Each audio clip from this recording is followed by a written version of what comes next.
اس کے لیے جو مطلوبہ ڈیلیگیٹس جو ریکوائرڈ تھے نا وہ ٹرمپ کو مل گئے ہیں.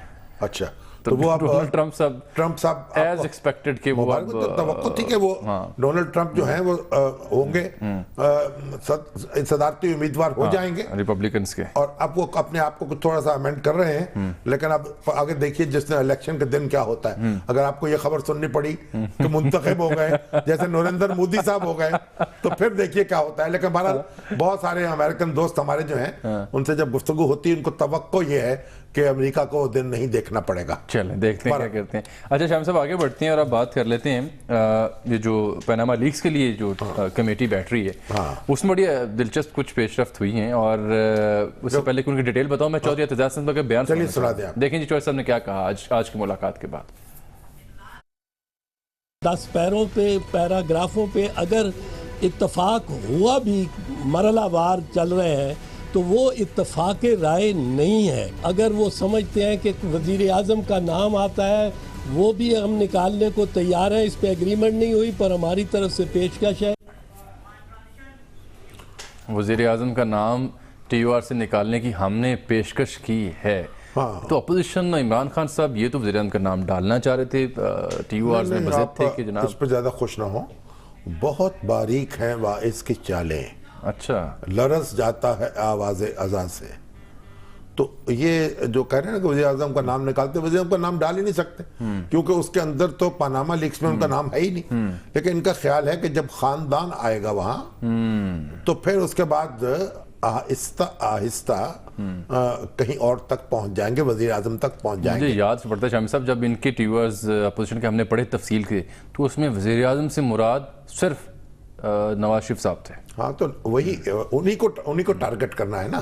لیکن اصل بات یہ ہے کہ اب یہ اپوزیشن کو اور حکومت کو یعنی اتفاق رائے سے یہ اقدامات کرنے چاہیے تاکہ جو سیاست دان ہے نا ان کا کوئی بھرم جو ہے وہ سوسائٹی میں قائم رہے اور لوگ ان سے کوئی اچھی توقعات لگا سکیں. اسحاق ڈار صاحب تو یہ بھی دعویٰ کریں کہ 15 جو ان کے ٹی یو آر اس میں 2 انہوں نے واپس لے لیے اور اب جو 7ویں رکن تھے آفیشو جنہیں کہا جاتا ہے زاہد احمد صاحب کہہ رہے ہیں ان میں سے ایک نام ہم اپنا نکال لیں گے, وزیر اعظم سے بات ان سے منظوری لے لیں گے. رکھیں گے مطلب اس میں زاہد احمد صاحب کو لگا دیں گے, ویسے 7 بھی ہو سکتے ہیں. اگر لیکن آپ کی کل سجیشن یہ تھی کہ ان کو کہتے ہیں ان کو بھی اجازت دے دیں کہ وہ 7واں آدمی لے لیں تو بہرحال یہ تو ایک معمولی سی مسئلہ ہے. لیکن اصل بات یہ ہے کہ ان کو جوہری اتفاق کرنا چاہیے تاکہ یہ تحقیقات ہو سکے اور قوم کا اطمینان ہو سکے. ٹھیک ہے. اسلامی نظریاتی کونسل نے جی متبادل حقوق نسواں کے بل کے مسودے پر غور کیا ہے اور کچھ تجاویز جو ہیں وہ انہوں نے پیش کی ہیں لیکن وہ حتمی نہیں ہیں. ٹھیک ہے, اس میں ابھی غور و خوض جاری ہے. ہاں لیکن وہ چیدہ جو معاملہ سامنے ہے وہ انہوں نے یہ کہا ہے کہ ایک تو زبردستی مذہب تبدیل نہیں کسی کو کرنے دیا جائے گا, 3 سال سزا ہوگی. کوئی لڑکی جو ہے مثلا ہندو کمیونٹی یا کرسچن کمیونٹی جو ہے ان کو یہ شکایت ہوتی ہے کہ مسلمان نوجوان جو ہیں ان کی بچیوں کو برگلا لیتے ہیں اور زبردستی وہ مذہب تبدیل کرتی ہیں, ان کی شادیاں ٹوٹ جاتی ہیں, پھر ان سے نکاح کر لیتے ہیں. اور کہا کہ بادشاہ اور لڑکی کو البتہ قبول اسلام کا حق حاصل ہوگا. اگر ان کے ساتھ زبردستی کوئی ان کا مذہب تبدیل کرائے تو اسے یقیناً سزا ملنی چاہیے, اس میں کوئی شبہ نہیں. اور کہا کہ عورتوں کے غیر محرم افراد کے ساتھ تفریحی دوروں اور آزادانہ میل جول پر پابندی ہوگی. دیکھیے اصل بات کیا ہے, آگے پڑھ لیں آپ, اچھی طرح پڑھ لیں تاکہ پھر یہ اکٹھائی تبصرہ کر دیا جائے. اور خاتون نرس جو ہے وہ مردوں کی تیمارداری نہیں کر سکتی. اچھا, اور پرائمری کے بعد کہاں سے آئیں گے اتنے مردوں کی, پھر کہیں گے کہ علماء جو ہیں وہ علماء کی تیمارداری کریں گے اور استادوں کی کریں گے اور اینکروں کی کریں گے. مطلب یہ جو ابھی ناقابل عمل چیزیں اس وقت نظر آ رہی ہیں. سنیے نا, تو میل نرسز تو ہے ہی نہیں ہمارے پاس. پرائمری کے بعد مخلوط تعلیم پر پابندی عائد ہوگی. ٹھیک ہے, آرٹ کے نام پر موسیقی. بات سن لیں, یہ پرائمری کے ایک زمانے میں تو ہمارے ہاں ہائی اسکول لیول میں ہائی اسکول میں کوئی مخلوط تعلیم نہیں ہوتی. ٹھیک, آہستہ آہستہ یہ وبا پھیل گئی ہے کیونکہ پرائمری سے 5ویں کلاس تک بچے بچیاں اکٹھے پڑھ سکتے تھے اور پھر یونیورسٹی لیول پر بھی یہ تعلیم اکٹھی ہو جاتی تھی, لیکن ہائی اسکول کی سطح پر اکٹھی نہیں ہوتی تھی. اب یہ آپ دیکھیے اب یہ تعلیم مخلوط ہو گئی ہے. یہ وہ ایج ہوتی ہے جو بچے اور بچیوں کو اکٹھا نہیں پڑھنا چاہیے, اس سے بہت فساد پیدا ہوتے. اور میں تو وہاں انڈیا میں گیا